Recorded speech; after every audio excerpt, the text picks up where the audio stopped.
certainly hope this little incident hasn't put you off flying, miss. Statistically speaking, of course, it's still the safest way to travel. Let's go. But inconspicuously. Through the window. And here we go.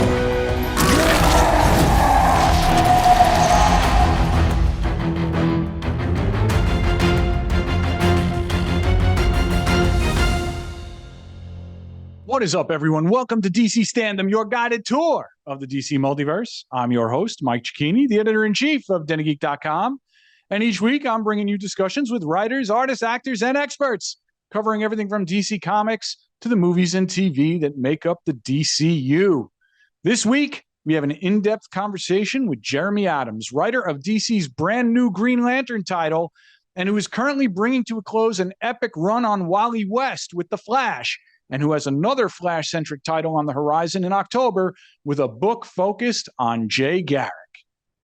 But we should move on to a character that, you know, really looms large for me, you know, and that is Gold Beetle. Well, not really, but I do love Gold Beetle like so much, and I do want to talk about Gold Beetle, but you're about to finish up a substantial run with Wally West. Right. And I've kind of been calling this in my head, it's like the Wally West apology tour, you know, where it's like Wally fans like me from you know, like 80s and 90s kids that like really grew up with Wally. Yeah. Kind of see Wally's been kicked around a lot the last 15 years. Right. He's the piñata. Yeah. Yeah.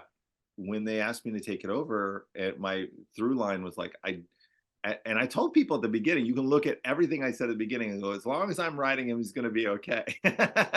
and it was just because he had, as a character, he had been beaten up a little bit. And I found a lot of joy in taking that off the table and being like, what fun superhero stories can I just tell with this guy?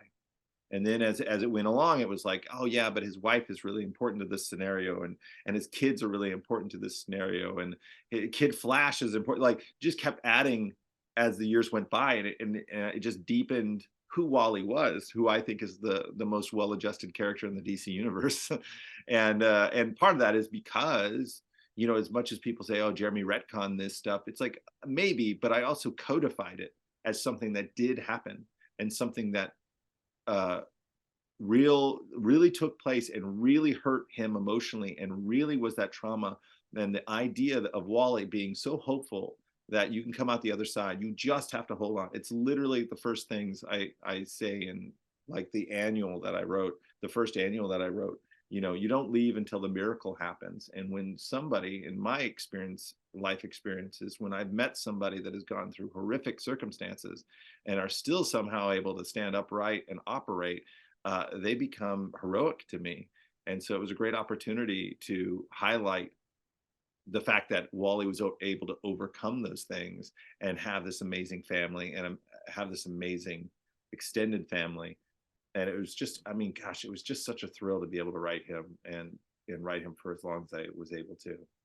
And you're following Josh Williamson on the book, who wrote one of the definitive Barry runs, as far as I'm concerned, you know, and you're joining a pantheon of like serious Wally writers, you know, from, I mean, you know, go back to Mike Barron and Bill Messner-Loebs and, you know, never mind like Mark Waid and Jeff Johns. And, so, and I got to confess, I came late to your Flash run because after Joshua wrapped, and I was like, you know what? I have read nearly every Flash comic published in my lifetime. I've read enough Flash for a while. Like, I don't need this. And then people start telling me how good this Wally book is. So I dove in, and it's fantastic. But I want to know, like, is there to you a fundamental, like, obviously character-wise, Wally and Barry are very different. Yeah. But is there like a difference to you between like a Barry story and a Wally story? Or is that something that doesn't matter and it's just character that drives it? No. Well, I don't know. I just think of Wally as much more emotional and Barry's much more intellectual. I think Wally at this point has a much bigger perspective on the universe in a way. He's gone through some serious stuff, man. But that's just because I've been writing him that way too. It's like I'm taking all the stuff, and I say it in a couple monologues that Wally gives. It's like he was on, you know, the Mobius chair. He has done all these cosmic things that people forget about, so he has kind of a bigger perspective. I think Barry can be isolated in intellectualism, and as you see at the beginning of 1 Minute War, Iris is like, hey, listen, your sidekicks moved on. What's going on with us? So that was I think but then when he's aware of it, I think he moves on it. But Barry is very logical. But so it's not that the stories are different, it's just that the way the stories are different is because the characters approach the story differently, you know.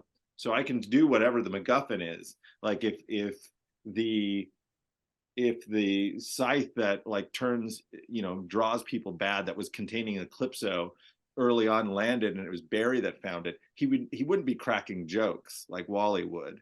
He would probably be more along the lines of Mr. Terrific, like, we don't need to touch this, we need to make sure, you know. He would be much more direct, while Wally's just like, well, listen, you know, this is crazy, you know, stuff like that.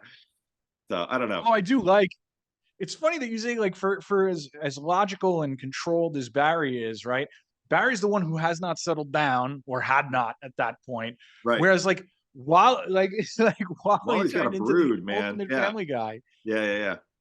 I mean, that was one of the reasons I wanted to give him another kid, was mainly because the trope of having twins, you know, it's a trope. And I was like, usually superheroes stop at 1 or 2. And I'm like, I don't know if any of them have 3, you know? And it was just like, this is a little different dynamic. And the idea behind it was like, oh man, it'll be so funny to see Wally handle a baby, you know, like, you know, that's hysterical. There's a lot of stories to be told there. So yeah, Wally's awesome. When are we getting more Gold Beetle? Oh my gosh. Because I love her. I love her too. Issue 799 comes out next week. And she'll be in that because she was just in 798, and she is this thing that she was in my first run of comics I've ever did, in the Shazam. That was how she was introduced in Shazam DC 1 Million Future State. And her story and her origin is something that I hope to dole out over many decades. Really? I just love that she is out of time, out of sync. She does such bizarro things, but she knows a lot. She is my version of, you know, Matt Smith and David Tennant smashed together, you know, in the DC universe. It's my firm belief that it is Gold Beetle that rectifies and fixes continuity whenever there's problems. Even if it's like an accidental coloring issue in a comic, I'm like, yeah, Gold Beetle fix that. Don't worry, you know. I love too how you approached. I mean, like, it's interesting. Like at one point, it's like I think it's Barry who says that, like, we have weird continuity. I think that's the first time I've ever heard the word continuity used in story as a, you know what I mean, without it being like, obviously there's a meta element to it, but without it being like a looking at the reader and saying it kind of way. And you have a couple of moments like that, you know, where you're kind of acknowledging that, you know, that Morrisonian view of superhero storytelling, but without trying to, you know, like do a bit with it, I guess is the way to say it. I think speedsters, like my belief is that speedsters, people connected to Speed Force, are aware of continuity shifts. Even if it's like memories or dreams or whatever, they're aware that it's changed. And there's a mention of it that Mr. Terrific makes in Flashpoint Beyond to Miss Baxter. And it was like, and it's like, it's brief. It's like, yeah, we all know our memories have changed because of whatever. And so I think, especially some of them that are more connected, probably have a better idea. That's why Jay Garrick in Dark, or one of the lead-ins to Dark Crisis, he sees Linda in the costume and he says, Judy.